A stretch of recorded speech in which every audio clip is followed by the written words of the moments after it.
Brand Pro Audio satu ini merilis kembali in-ear monitor terbaru mereka yang berfokus pada musik. Apakah akan hit atau miss? Biar gak panjang lebar, bumper dulu.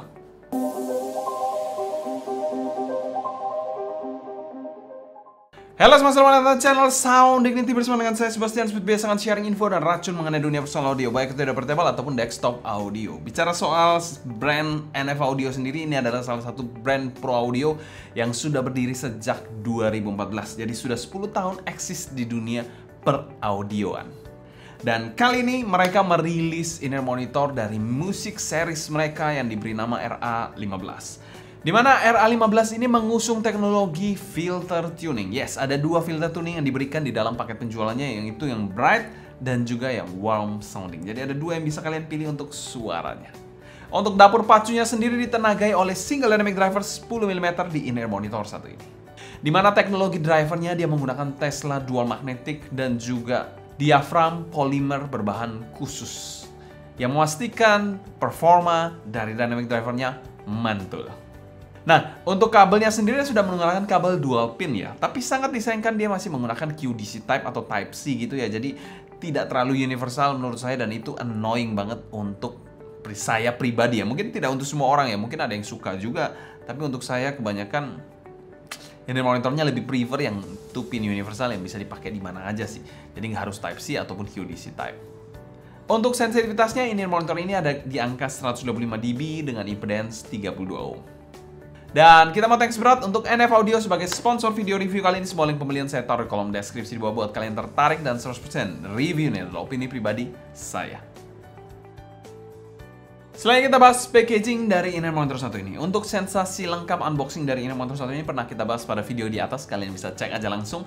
Dimana in-ear monitor satu ini menyajikan warna atau colorway yang unik ya, antara orange dan juga hitam, cukup unik untuk colorway-nya. Tapi bicara soal sensasi unboxingnya ini deja vu ya, jadi mirip-mirip seperti line-up lainnya yang ada di NF Audio.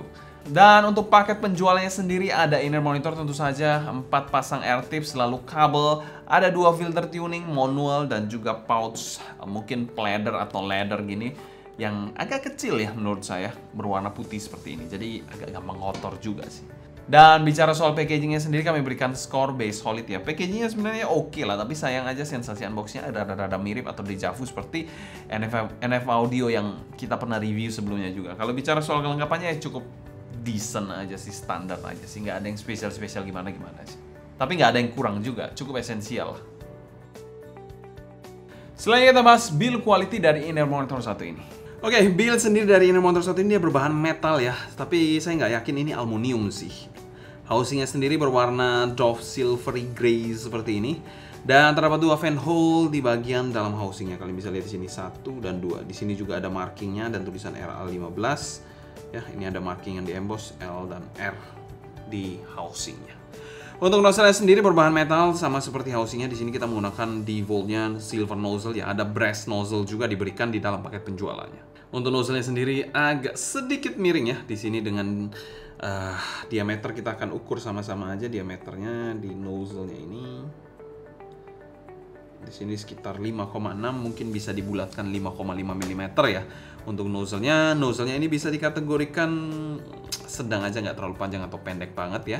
Sudah ada lips-nya dan filternya seperti ini. Untuk bagian faceplate-nya sendiri masih sama, bahannya metal, dan ini super minimalistik banget ya untuk faceplate-nya. Dimana ada cekungan ke dalam dan juga ada logo NF Audio di bagian dalamnya. Cukup minimalis dan kesan artistiknya agak kurang aja menurut saya, but oke lah untuk pencinta yang minimalis sih. Untuk kabelnya sendiri adalah dual pin ya. Di sini masih menggunakan pin plastik QDC type gitu ya. Sangat disayangkan QDC type. Saya nggak terlalu doyan yang QDC type. Saya lebih prefer yang universal. Di sini sudah ada air hook juga yang preform seperti ini. Untuk kabelnya sendiri adalah 5N OFC seperti ini dengan warna sleeving transparan dan kelihatan serat-serat kabelnya di sini ya. Warnanya silver juga. Untuk chin slidernya bahannya metal dengan splitter berbahan plastik karet seperti ini ya. Ada tulisan NF Audio-nya di berwarna hitam seperti ini. Untuk bagian bawahnya sini adalah 2 braided twisted cable ya di sini ya. Dan bisa dikategorikan juga mengarah ke lentur ya untuk kabelnya di in-ear monitor satu ini. Tapi saya agak tipis aja, bukan yang kekar-kekar banget sih. Di bagian jacknya sendiri adalah jack berbahan metal juga, straight plug 3,5 mm sebagai defaultnya dan ada tulisan NF audionya. Untuk build quality-nya kami berikan skor B+. Build quality dari inner motor satu ini dia menggunakan bahan metal ya. Menurut saya bukan aluminium, mungkin besi atau metal lain ya, saya nggak tahu ya. Agak berat soalnya, agak berbobot. Dan di situ memberikan durability dan preferensi paling saya suka adalah bahan metal memang. Yang kedua yaitu desainnya agak terlalu minimalistik, kurang effort ya menurut saya. Yang ketiga untuk kabelnya agak sedikit tipis dan tentu saja tidak modular, itu agak sedikit deal breaker menurut saya. Tapi ya secara overall dia memiliki build quality yang good terutama bagian housingnya. Kalau bicara soal Pro Audio in-ear monitor biasanya fittingnya asing-asing aja ya. Tapi in-ear monitor satu ini juga nggak kalah asik ya, walaupun musik series dan ini dari brand Pro Audio juga ya. Jadi kita expect yang lumayan tinggi ya dari in-ear monitor satu ini. Bicara soal housingnya sendiri bisa dikategorikan sedang ya, cukup ergonomis untuk bahan metal ya. Tidak ada sudut-sudut tajam ataupun fin yang aneh-aneh di in-ear monitor satu ini. Untuk bobotnya sendiri, untuk housingnya sedikit berbobot tapi masih manageable, nggak bobot yang tolol gitu yang enggak ya. Untuk kabelnya juga masih bisa dikategorikan ringan-ringan aja. Dan untuk pemakaian sendiri adalah regular fit over ear seperti ini.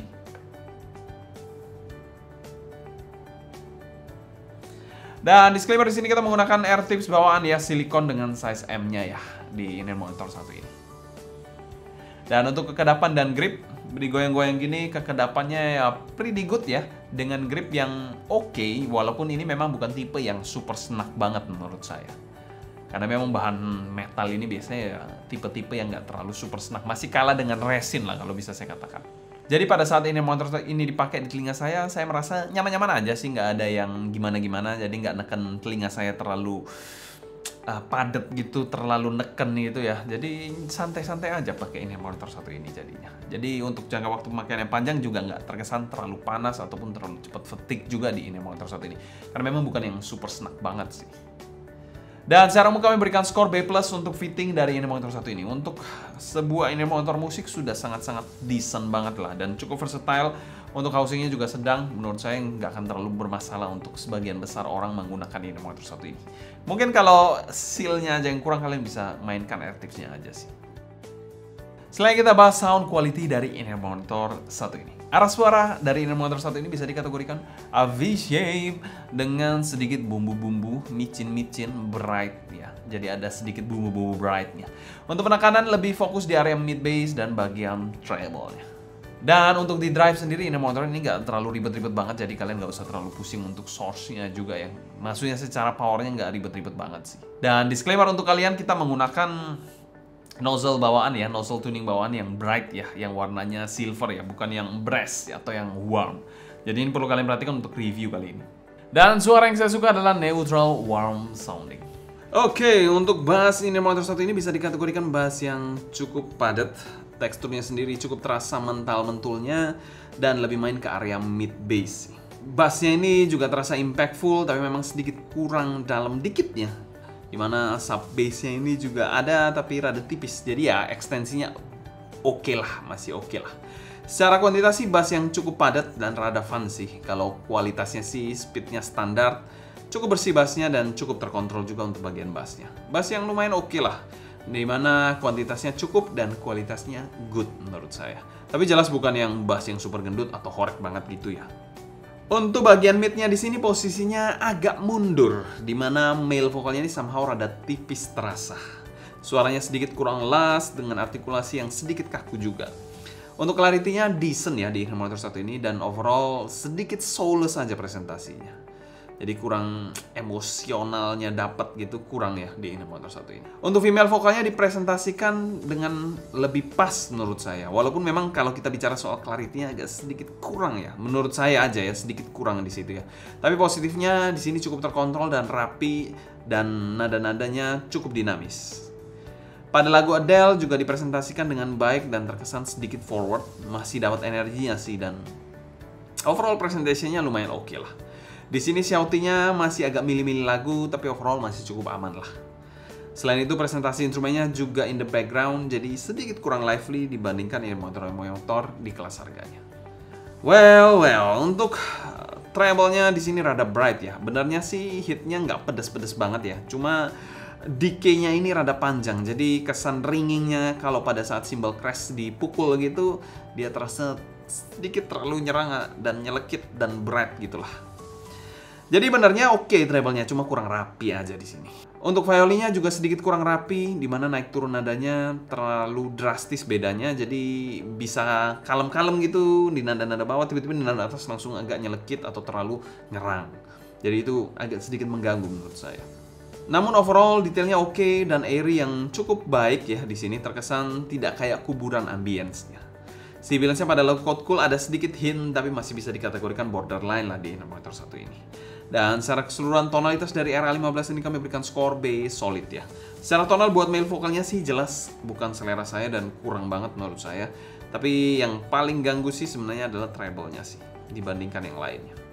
Selain kita bahas teknikalitas dari Inner Monitor 1 ini, presentasi dari Inner Monitor 1 ini adalah presentasi Inner Monitor yang memang arahnya ke bright, analytical sounding gitu ya. Untuk timbernya menurut saya not the best in the class, ya nggak terlalu rapi-rapi banget, nggak terlalu organik gitu ya, nggak terlalu neutral banget juga. Ya karena memang faktor tuningnya yang agak sedikit out of the box aja menurut saya. Untuk soundstage-nya dia sayang aja menyajikan soundstage yang 2D yang nggak spesial, walaupun secara white-nya cukup oke ya, tapi depth dan tingginya agak kurang aja menurut saya untuk sebuah Inner Monitor music yang bisa menyajikan sesuatu yang harusnya holographic. Soundstage-nya wow ya, tapi ya untuk harganya menurut saya masih belum terlalu oke sih. Untuk detailnya cukup bagus sebenarnya di Inner Monitor 1 ini, tapi ya memang arah-arahnya analytical sih. Untuk clarity-nya cukup oke di Inner Monitor 1 ini, kecuali male vokalnya yang memang suaranya kurang mantep, kurang gigit aja di situ. Untuk separasi imaging dan positioning, separasi ini cukup oke ya di Inner Monitor 1 ini. Ya, saya appreciate itu. Dia dapat memisahkan instrumen dengan vokal ataupun instrumen dengan instrumen lain dengan cukup oke lah. Nggak spesial banget, tapi cukup oke lah untuk single dynamic driver. Imagingnya agak sedikit membingungkan di sini. Ini mungkin imaging yang ya kesan layering-nya agak sedikit ngaco juga ya. Jadi saya nggak bisa dapat gambaran yang pas di Inner Monitor 1 ini. Ya, bicara soal positioningnya ya biasa aja sih di Inner Monitor 1 ini. Precise tapi ya nggak sampai yang mind blowing yang melebihi harganya gitu yang membuat saya wow banget dengan di Inner Monitor ini.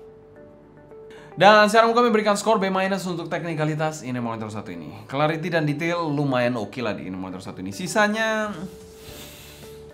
ya agak B aja lah sisanya. Oke, selanjutnya kita bandingkan Inner Monitor 1 ini dengan dua nozzle-nya. Seperti apa? Dengan nozzle warm-nya. Apakah akan suaranya lebih menyenangkan, lebih membahagiakan telinga daripada yang silver atau bright nozzle-nya ini? Oke, jadi ini adalah nozzle brass-nya ya di dalam paket penjualannya, bentuknya seperti ini ya. Ini kita pakai yang silver, jadi kita taruh di sini aja biar nggak gampang hilang. Nozzle brass versus silver ya.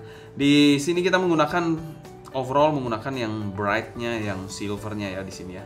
Kalau bicara soal brass-nya ini ya, suaranya jelas lebih warm, dimana bass-nya juga terasa lebih padat dan sedikit lebih mendem suaranya dibandingkan yang bright atau yang silver ini.